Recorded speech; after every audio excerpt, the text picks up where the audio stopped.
stood upon the sand of the sea, and saw a beast rise up out of the sea, having 7 heads and 10 horns, and upon his horns 10 crowns, and upon his heads the name of blasphemy. And the beast which I saw was like unto a leopard, and his feet were as the feet of a bear, and his mouth as the mouth of a lion. And the dragon gave him his power and his seat and great authority. Dreams are my speciality. Through dreams, I influence mankind.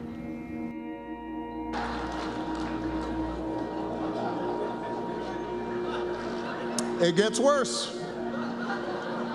Just this week, Michelle Bachmann actually predicted that I would bring about the biblical end of days. I want to thank God is the one and only true living God, the creator of heaven and the universe.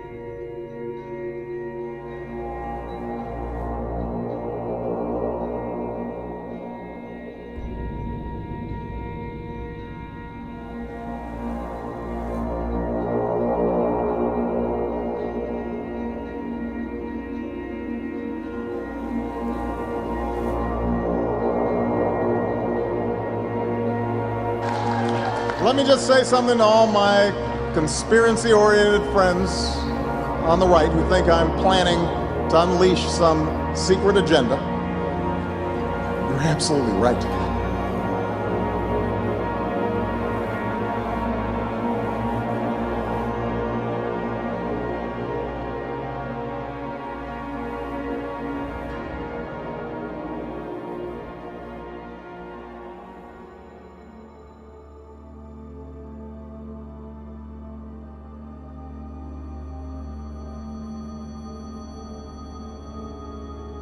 I finally fell asleep and dreamed I was walking along a village road. Children dressed only in strings of beads played in front of the round huts, and several old men waved to me as I passed. But as I went farther along, I began to notice that people were looking behind me fearfully, rushing into their huts as I passed. I heard the growl of a leopard and started to run into the forest, tripping over roots and stumps and vines, until at last I couldn't run any longer and I fell to my knees in the middle of a bright clearing.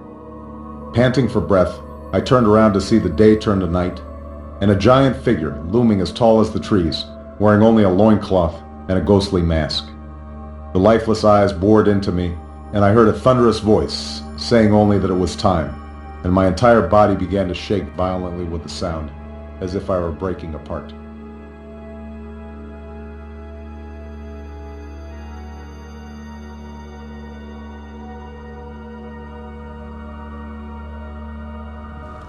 So we see that the beast, having 7 heads and 10 horns, represents an entire worldwide, one world government, global government, worldwide kingdom. But it also represents the man at the head of that kingdom, who the Bible calls the Antichrist, or the son of perdition, the man of sin, or the beast.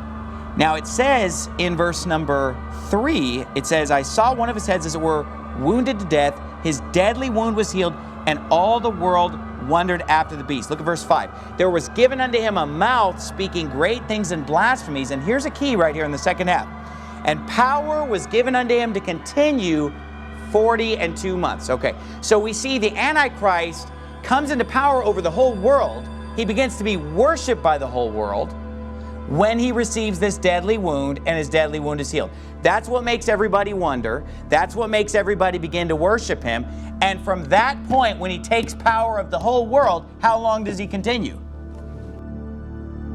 Through centuries of struggle, through war and enlightenment, repression and revolution, that a particular set of ideals began to emerge. The belief that through conscience and free will, each of us has the right to live as we choose. The belief that power is derived from the consent of the governed, and that laws and institutions should be established to protect that understanding. And those ideas eventually inspired a band of colonialists across an ocean.